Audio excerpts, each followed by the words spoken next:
میرا زور نہیں لگ رہا، میں صرف پوچھ رہا ہوں کیونکہ مجھے آواز زیادہ آ رہی تھی تو میں نے کہا شاید کوئی جملہ رہ نہ جائے، کیونکہ میرے بندے ہوتے ہیں تو بعد میں کہتے ہیں جی وہ جملہ تو اسپیکر کی وجہ سے سمجھ نہیں آیا، کیونکہ جملہ تھوڑا سا سخت آنے والا ہے۔ وہ جو کل بھی ایکو کھولنا تھوڑی دیر، وہ جو کل بھی مددگار تھا، جو آج بھی مددگار ہے، جو ہمیشہ مددگار رہے گا، اس سے علم دوں گا جو کل بھی مرد تھا۔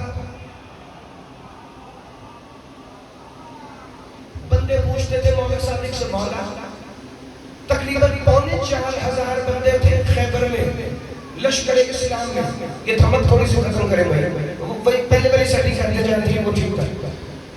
مولا 4,500 بندے تھے، کیا ان میں صرف ایک ہی مرد تھا؟ امام نے فرمایا یہاں مردان کی جنس والی نہیں، یہاں مردان کی خوبی والی ہے۔ مرد یا علی ہے یا وہ جس کے پاس علی کی ولایت ہے۔ مولا صادق فرماتے جس کے پاس علی نہ ہو وہ داڑھی والی عورت ہوتا۔ یا علی امیر المومنین ادرکنی فی سبیل اللہ، بڑی توجہ فرمانا، ایک دفعہ ذرا سارے سر اٹھانا بھائی، سجی ہوئی تھی بازم، ایک دفعہ صحابہ سلطان نصیر کے منتظر ہیں محمد مصطفیٰ۔ آواز اب مجھے کم آ رہی ہے، ایکو آدھا پوائنٹ بڑھانا ہے۔ سجی ہوئی بازم صحابہ، اللہ کے رسول مسجد نبی کے ممبر محمدیت پر جلوے کر، توجہ میری طرف ہے۔ اللہ کے رسول نے صحابہ کو درس دینا شروع کیا۔ ایک دفعہ باہر سے ایک عربی بدو آیا، قاصد بن کر دوڑتا ہوا، حالت سے جس کی بڑی خراب تھی، آستین میں الٹی ہوئی، گریبان پھٹا ہوا، سر میں غبار لگ، آ کر براہ راست نبیوں کی سلطان کے قدموں پہ گرا۔ محمد مصطفیٰ نے فرمایا کیا ہوا؟ کہ یا رسول اللہ خبر لے کے آ رہا ہوں وادی یابس سے، مقام ذات السلاسل پر حارث بن مقیدہ خصمی 12,000 کا لشکر لے کر مدینے پہ حملے کی تیاری کر رہا ہے۔ اس نے اعلان کیا ہے کہ میں تب تک نہیں پلٹوں گا جب تک مصطفیٰ کا مدینہ نعوذ باللہ تاراج نہ کر دوں، جب تک محمد جب تک محمد کے صحابہ کو قتل نہ کر دوں، اور جب تک ان کی عورتوں کو اپنا غلام نہ بنا لوں، تب تک میں چین سے نہیں بیٹھوں گا۔ محمد مصطفیٰ نے قاصد کے دونوں شانوں سے تھاما اور ایک دفعہ اسے اٹھا کے کہا میرے ہوتے ہوئے تو کیوں گھبرا رہا ہے جبکہ علی کے ہوتے ہوئے میں نہیں گھبراتا؟ صدا سلامت رہے آپ، ہمیشہ زندہ باد رہے۔ میرے ہوتے ہوئے تو کیوں گھبرا رہا ہے؟ اللہ کے رسول نے ایک سلطان نصیر ذہن میں رہے، تم نے بدر سنی، احد سنی، ایکو آدھا پوائنٹ اور کھولا، تم نے خندق سنی، خیبر، تبوک، حنین، ناموں تک تو سن رکھا ہے۔ آج میں تمہیں اپنے امیر کائنات مولا کا سلطان نصیر محمد بن کر وہ جنگ لڑنا سناؤں جسے ذات السلاسل کہتے ہیں، جو وادی یابس میں لڑی گئی۔ ہو سکتا ہے میرے بزرگوں نے پہلے بھی سنا ہو، لیکن اس جنگ میں ایک ایسا کام ہوا ہے جو نہ بدر میں ہوا، نہ احد میں ہوا، نہ خندق و خیبر میں ہوا، نہ حنین اور تبوک میں ہوا، کیونکہ ہر جنگ لڑی گئی تو آیات قرآن میں آئی بعد میں۔ یہ واحد جنگ تھی کہ ابھی ہو رہی تھی، علی جنگ لڑ رہے تھے ذات السلاسل میں، وہاں مصطفیٰ پر وحی آ رہی تھی۔ پتہ ہے یہ جنگ قرآن میں کہاں لکھی ہے؟ وَالْعَادِيَاتِ ضَبْحًا فَالْمُورِيَاتِ قَدْحًا فَالْمُغِيرَاتِ صُبْحًا فَأَثَرْنَ بِهِ نَقْعًا فَوَسَطْنَ بِهِ جَمْعًا۔ کیونکہ آج رہوار حسین کی برآمدی ہے، اسی لیے میں نے یہ آیتوں والی جنگ کے چند جملے چھیڑ لیے تاکہ سلطان نصیر کا مقصد بھی واضح ہو جائے کہ وہ محمد کی نصرت کس رسم میں کرتا ہے، کس طرح کرتا ہے۔ اور یہ آیتیں بھی میرے نوجوانوں اور بچوں پر خاص طور سے آج پہنچے۔ یہ وہ جنگ ہے کہ جس میں علی مولا کے رہوار کی تعریف میں اللہ نے قرآن کی آیتیں بھیجی، وہاں علی مولا جنگ کر رہے تھے، یہاں ساتھ اللہ مدینے میں محمد مصطفیٰ پر وحی کر رہا تھا. اگر چہرے مسکرائے تو میں اگلے فکروں کی تلاوت کا شرف حاصل کروں. نبیوں کے سلطان نے اس قاصد کو ایک طرف بٹھایا اور صحابہ سے پوچھا تم نے اس کی بات سن لی ہے؟ 12,000 کا لشکر چند ہی دنوں میں مدینے پہ حملہ آور ہوگا. چونکہ 3 یا 4 دن لگیں گے ذات السلاسل سے انہیں سفر کر کے مدینہ آتے ہوئے. میں چاہتا ہوں ان 12,000 کو وہیں جا کر ختم کر دیا جائے. اگلا فکرہ اور کے والے بڑا کمال تھا اللہ کے رسول کا، کیونکہ یہ ایمان والوں کا امتحان تھا. محمد مصطفیٰ نے فرمایا وہاں 12,000 ہے، تم میں سے کون 500 ہے جو ان سے لڑنے کے لیے جائیں گے؟ تم میں سے وہ کون سے 500 ہے جو آج اپنی جان محمد پہ فدا کرنے کے لیے؟ یاد رکھنا اپنی مرضی کی شیعہ تفسیر جس میں سورہ العادیات کی تفسیر مکمل تفسیر کے ساتھ لکھی ہو پڑھ لینا، وگرنہ تفسیر صافی میں اور تفسیر قرآن میں تمہیں لازم مل جائے گی. بسم اللہ الرحمن الرحیم. 500 بندوں نے آگے کیا آنا تھا؟ باتیں سن سن کے ان کے حلق خشک ہونا شروع ہوئے. محمد مصطفیٰ نے خاموش مجلس پر نظر کی اور نظر کر کے کہا آج جو 500 سامنے آئیں گے ان کے لیے میں اس جنت کا اعلان کرتا ہوں جہاں حریر و دیوار کے پردے ہوں گے، جہاں یاقوت کے بنے ہوئے تخت ہوں گے، یہاں مرجان کے بنے ہوئے تکیے ہوں گے، یہاں لؤلؤ کے بنے ہوئے خلمان ہوں گے، جہاں 70 حور العین تمہارے تکیوں کے پاس شراب طہور کے جام اٹھا کے کھڑی ہوگی. تمہارے محل سونے اور چاندی کے ہوں گے جن کی اینٹوں میں کستوری کا گارا لگایا گیا ہوگا. کس کو اتنی پیاری جنت چاہیے؟ وہ 500 بندے آگے آ جائیں. ایک بندے نے بڑی مشکل گلا صاف کرتے ہوئے کہا یا رسول اللہ جنت بڑی پیاری ہے مگر جان زیادہ پیاری ہے. یا رسول اللہ ہم لڑے تو کیسے لڑے؟ اللہ کے رسول نے دیکھا سلمان نے دونوں تلووں کی ٹیک دے کر اٹھنا شروع کیا.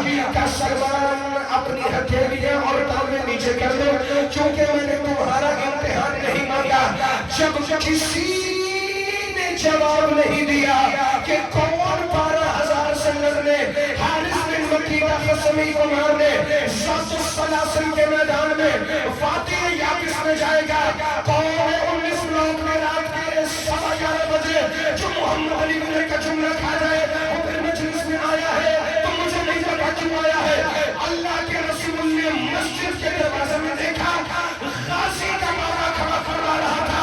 یا رسول اللہ نہ 500 کو بلا نہ 5,000 کو بلا، یہ 12,000 کافر میں تیری مسکراہٹ پہ مار دوں. میں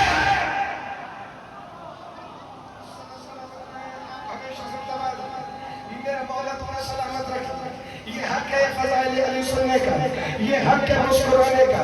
مجھے نہیں پتا ممبروں سے آج کل کیا پڑھا جا رہا ہے یا کیا نہیں، لیکن ممبر صرف 2 چیزوں کے لیے بنا ہے، ایک ولایت علی، دوسری مصائب حسن ابن علی. اگر سنو تو میں فکرہ بڑی جلدی سے آگے بڑھانے لگا ہوں. یا رسول اللہ یہ 12,000 تو میں آپ کی مسکراہٹ دیکھنے کے لیے مار دوں، یہ 12,000 تو محمد میں آپ کی مسکراہٹ سے مار کے پھینک دوں. آپ مجھے حکم فرمائے کہ اہلا و سہلا یا علی امیر المومنین، اے ابو الحسن، اے ابو تراب، اے رئیس مکہ ابو طالب کے بیٹے، اے کلید بردار کعبہ ابو طالب کے بیٹے، اے رئیس بلاد عرب و عجم ابو طالب کے بیٹے، اے فارس مقام ابراہیم ابو طالب کے بیٹے، اے حرمت حتیم کعبہ کے مالک ابو طالب کے بیٹے علی، آپ اپنی مرضی کے 500 صحابی میرے اصحاب میں سے چنے اور جا کر حارث بن مقیدہ خسری سے جنگ کر کے آئے.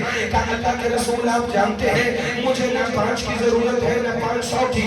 رسول فرمانے باقی 499 اس لیے بھیج رہا ہوں تاکہ وہ تیری اس جنگ پر گواہ ہو جائے. چونکہ اس جنگ میں کچھ ایسا ہونے والا ہے جسے یا اللہ جانتا ہے یا میں جانتا ہوں یا پھر آپ علی ابن ابی طالب جانتے ہیں. علی امیر المومنین نے چن چن کے وہ بندے باہر نکالے جنہیں جنگ میں جانے کا خوف ہوتا تھا کہ کہیں ہمیں لڑائی کرنے نہ جانا پڑے. علی امیر المومنین نے ان 500 بندوں سے کہا اپنے اپنے رہبار تیار کرو اور اپنے اپنے رہباروں کے ساتھ ایک ایک رسی ضرور رکھ لینا. اگر تو فکر سنا ہو تو پھر بھلے نہ بولنا، لیکن اگر کوئی پہلی دفعہ سنے تو وہ اتنی دعا کر دے جتنی میری نسلوں کے لیے بھی کافی ہو جائے. ان 500 بندوں نے علی مولا کے ساتھ جانے کی تیاری کی. علی نے آواز دی کمبر میرا رہوار لے کے آؤ. 500 کے گھوڑے ایک طرف تھے مگر اس دن مدینے والے حیران ہو گئے جو علی بدر سے لے کر حنین تک ہر جنگ میں اپنے دلدل پہ جاتا رہا. اس دن آواز دی کمبر آج میں دلدل پہ نہیں جاؤں گا, آج میرے حسین کا مرتجز لے کے آؤ.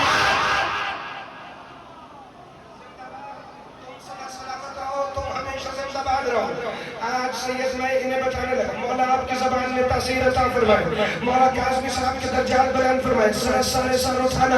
آج میں تمہیں بتانے لگا ہوں کہ سورہ والعادیات کسی اور رہبار کے سنوں پہ نہیں بلکہ حسین مولا کے مرتجز کے سنوں کی حرکت پر نازل ہوئی. یاد رکھنا جیسے ان میں کوئی فرق نہیں, یہ سارے محمد ہیں, ایسے ان کی سواریوں میں بھی کوئی فرق نہیں. ان کا دلدل بھی مرتجز ہے, ان کا اشعل بھی مرتجز ہے, ان کا میمون بھی مرتجز ہے, ان کا عقاب بھی مرتجز ہے, ان کی نسوہ بھی مرتجز ہے. لیکن یہاں پر ایک مظاہرہ کرنا تھا علی نے کہ میں اپنے بیٹے حسین کی سواری کی عزت سمجھا جاؤں, کیونکہ اس جنگ میں نازل ہونا تھا سورہ والعادیات میں.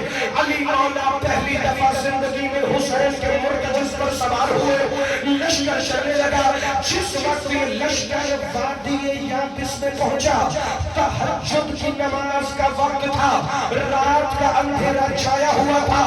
وادی اس مقام کو کہتے ہیں جس نے 5ویں کلاس کی سوشل سٹڈیز میں پڑھی ہو, اس مقام کو کہتے ہیں وادی جو 2 پہاڑوں کے درمیان ہو. پہاڑ کے اس طرف امیر کائنات کے سپاہی, پہاڑ کے دوسری طرف حارث بن مکیدہ مقام ذات السلاسل پر 12,000 کافروں کے ساتھ اونچی اعلان کر رہا تھا ہم اب تک میدان نہیں چھوڑیں گے جب تک مدینہ مٹا نہ دے, ہم تب تک میدان جنگ سے نہیں بھاگیں گے جب تک مدینہ ختم نہ ہو جائے. علی نے ان مدینے والوں کو کہا دیکھ لو کافر بھی میدان سے نہیں بھاگ گئے.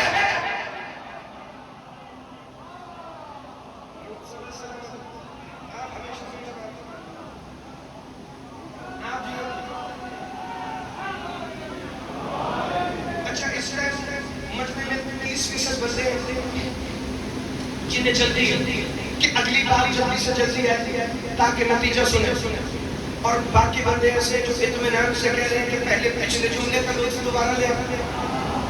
لیکن میں آگے بڑھنے لگا. علی مولا نے فرمایا دن نکلنے سے پہلے جتنی باتیں ہیں ساری سورہ والعادیات سے پڑھنے لگا. دن نکلنے سے پہلے ہم پہاڑ کی ڈھلوان سے اوپر جائیں گے, پھر سورج کی پہلی کرن نکلتے ہی پہاڑ کی دوسری ڈھلوان سے نیچے اتریں گے. بڑی باریک تفصیل ہے اگر سمجھو. جس دن علی مولا وادی یابس میں ذات السلاسل لڑنے کے لیے پہنچے اس دن اس وادی میں بارش ہو رہی تھی, اور جب بارش ہو جائے تو پہاڑ پہ چڑھائی جتنی مشکل ہے اترائی اس سے زیادہ مشکل ہے. لیکن اب جنگ تو علی نے لڑنے کا ارادہ کیا. ایک بندہ آ کے کہتا ہے یا علی, وہ 2-3 بزرگ وہاں کھڑے ہیں اور وہ کھڑے ہو کر فرما رہے ہیں علی تو ابھی جوان ہے, اس نے ابھی زندگی گزارنی ہے, کیا اسے ہمارا کوئی خیال نہیں جو ہمیں رات کے وقت جنگل میں لا کے کھڑا کر دیا. یہاں بچھو بھی ہیں, یہاں سانپ بھی ہیں, یہاں شیر چیتوں کی آوازیں آ رہی ہیں, ہم کریں گے تو کیا کریں گے. علی مولا نے فرمایا تم گھبراؤ نہیں, جب زندگیاں بچانے والا علی تمہارے ساتھ ہو, جب چوتھے آسمان پہ عیسیٰ کو زندہ اٹھا لینے والا وجہ اللہ نفس اللہ تمہارے ساتھ ہو, تم میں سے کسی کو خواہش بھی نہیں آئے گی. اور علی یہ جنگ جیت کے کل محمد کی بارگاہ میں روانگی کے لیے تیار ہو جائے گا. یہاں علی امیر المومنین نے فجر کی نماز حقیقت نماز نے اپنی ابتدا میں پڑھائی. جسے خطابت سننی آتی ہے وہ ایک دفعہ ذرا سار اٹھائے بھائی. علی امیر المومنین نے اپنے باقی سپاہیوں سے کہا چلو پہاڑ کی اپنی چڑھائی پر چڑھنا شروع کرو، چونکہ سورج کی پہلی کرن نکلنے سے پہلے ہمیں حملے کے لیے تیار ہونا ہے، تاکہ صبح صبح میں مرتجز پر بیٹھ کر حملہ کروں، پھر جو میری رفتار کو پکڑے تو میرے ساتھ چلے، دوسرا بندہ میرے ساتھ نہ چلے۔ جو ہی پہاڑ کی ڈھلوان پر یہ چڑھنے لگے، علی نے فرمایا اب وہ جو رسیاں اپنے ساتھ رکھی تھی وہ نکالو۔ کہا علی رسی کا یہاں پہ کیا کام ہے؟ کہا اپنے اپنے گھوڑوں کے منہ باندھ دو، کیونکہ پہاڑ کی دوسری طرف کافروں کا لشکر ہے، اگر تمہارے گھوڑے ہنہنائے تو ان کی ہنہناہٹ سے کافر ہوشیار ہو جائیں گے، اور ہم نے حملہ کرنا ہے ایک دم۔ یہ اپنے اپنے گھوڑوں کا منہ باندھنے لگے، آگے پہاڑ کی ڈھلوان چڑھے، سب نے یک زبان ہو کے کہا یا علی یہ عدل تو نہیں ہے، ہم نے اپنے گھوڑوں کے منہ باندھے، آپ نے مرتجز کا منہ نہیں رنگا۔ علی نے فرمایا خاموش، تمہارے گھوڑے اور ہیں، حسین کا مرتجز اور ہے، یہ خطیبے منبر معراج کا گھوڑا ہے، اسے پتا ہے کب بولنا ہے کب نہیں۔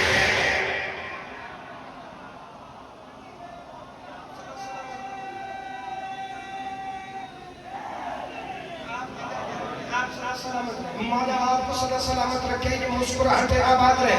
بڑی جلدی میں نتیجہ پہ چڑھ گیا۔ بسم اللہ الرحمن الرحیم۔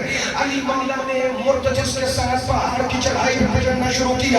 جو ہی آ گئی نا پہاڑ کی چوٹی، ایک مقام ہموار پر علی مولا کھڑے ہیں، کیونکہ حکم محمد تھا کہ جو ہی پہلی سورج کی کرن آئے، وَالشَّمْسِ وَالضُّحَاهَا کی تلاوت کر کے سورج نے علی کی نالین پر پہلی کرن ڈالی۔ امر امیر المومنین سے سورج نے طلوع کرنا شروع کیا۔ وہاں علی نے مرتجز کو کہا مرتجز حملے کے لیے تیار ہو جاؤ۔ وہاں مرتجز نے پہاڑ کی ڈھلوان سے نیچے اترنا شروع کیا۔ اتنی تیز دوڑا مرتجز، اللہ نے جبرائیل کو مدینے بھیجا۔ واللہ دیا کی زبان، مجھے قسم ہے اس کے سموں کی جو دوڑ۔ آپ جیے صدا صدا امیر المومنین جو پہلی آیت پہ کھا کے دل ہے تمہیں 3-4 آیتیں اگلی میں سنا دو۔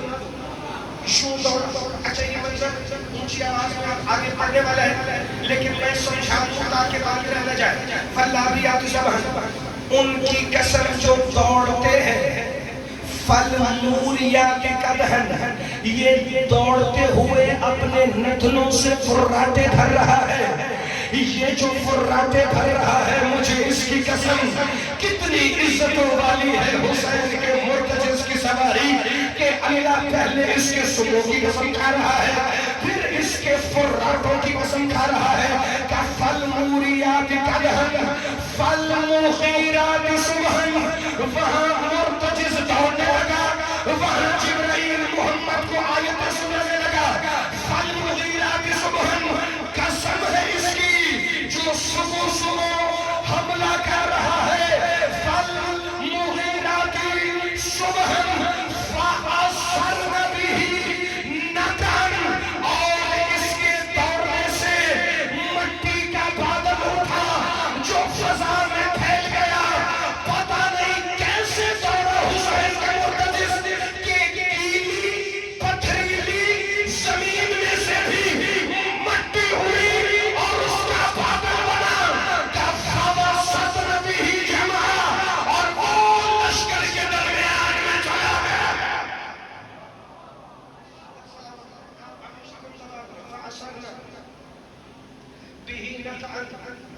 فَوَسَطْنَ بِهِ جَمْعًا، اور لشکر کے وسط میں کھڑا ہے مرتجز۔ ہوگا کیا؟ فَوَسَطْنَ بِهِ جَمْعًا۔ اگلی آیت، اِنَّ الْإِنسَانَ لِرَبِّهِ لَكَنُودٌ، ایک انسان ہے جو بڑا متکبر ہے، وَإِنَّهُ عَلَى ذَلِكَ لَشَهِيدٌ، اور یہ اپنے تکبر پر گواہ ہے۔ وَإِنَّهُ لِحُبِّ الْخَيْرِ لَشَدِيدٌ، لیکن ایک ایسا بھی ہے جو محمد کی محبت میں بڑا سخت ہے۔ بولنے والوں قرآن سن کے تم تھک گئے ہو تو یا پھر میں آخری فکر پڑھ کے اب اجازت لوں، کیونکہ 12,000 کے خیمے لگے ہوئے تھے. جو ہی علی مولا کا مرتجز اس دن پہنچا لشکر کے درمیان میں، حارث بن مکیدہ خصمی اپنے خیمے سے باہر آیا. حوالوں کی ذمہ داری میری. باہر آ کے کہتے ہیں کس کی ضرورت ہوئی جو ہم جانبازوں کے خیموں کے درمیان میں گھوڑے پر سوار ہو کے کھڑا ہے. کہ میں نے سنا تو مدینے جا رہا تھا. کہاں میں مدینے جا رہا ہوں محمد مصطفیٰ سے جنگ کرنے. مگر آپ کون ہیں؟ کہ جس سے جنگ کرنے جا رہے ہیں وہ تیرے سامنے کھڑا ہے. یہ تمہارا معیار سماعت خدا کی قسم اس میں کمال میرا کوئی نہیں. تم اتنے خوبصورت سن رہے ہو کہ میں اگلا فکرہ فوراً کہوں کہ جس سے تو جنگ لڑنے جا رہا ہے وہ تیرے سامنے ہے. کہنے لگا میں نے تو سنا ہے محمد کبیر السن ہے، وہ تو بڑی عمر کے ہیں، لیکن آپ تو ظاہراً جوان لگ رہے ہیں. کہ اقلنا محمد وآوسطنا محمد وآخرنا محمد وکلنا محمد. میرے 3-4 سال کے بچے بھی محمد ہوتے ہیں، میرا 6 ماہ والا بھی محمد ہوتا ہے، ہم سارے کے سارے محمد ہیں. کیا اس کا مطلب اگر آپ محمد کے بھائی ہیں اور آپ ہی محمد بن کے آئے ہیں، یہاں سید تاریخ کا ایک فکرہ کہہ دیا حارث بن مکیدہ خصمی کافر تھا مگر بڑے بڑے کافروں کے چہرے سے نقاب ہٹا گیا. یہ ایک دفعہ حیران ہو کے کہتے ہیں یا علی اگر آپ محمد بن کے آئے ہیں اس کا مطلب جو آپ سے لڑا وہ محمد سے لڑا. زندہ باد زندہ باد زندہ باد. جو آپ سے لڑا وہ محمد سے لڑا. علی نے فرمایا بالکل مجھ سے جنگ کرنا محمد مصطفیٰ سے جنگ کرنا ہے. کہ پھر تو میں آج باز نہیں آؤں گا. اسی لیے اللہ نے قرآن کی اگلی آیت بھیجی ان الانسان لربہ لکنود. ایک انسان ہے جو بڑا تکبر کر رہا ہے، یہ اپنے تکبر پر خود گواہ ہے. آگے علی امیر المومنین ہے. علی نے ذوالفقار کو جنبش دی. 12,000 کافر دیکھ رہے تھے. ان کے درمیان میں کھڑے ہو کر اکیلے علی نے اس حارث بن مکیدہ خصمی کو زلفوں سے پکڑا، اس کی گردن کو کاٹا.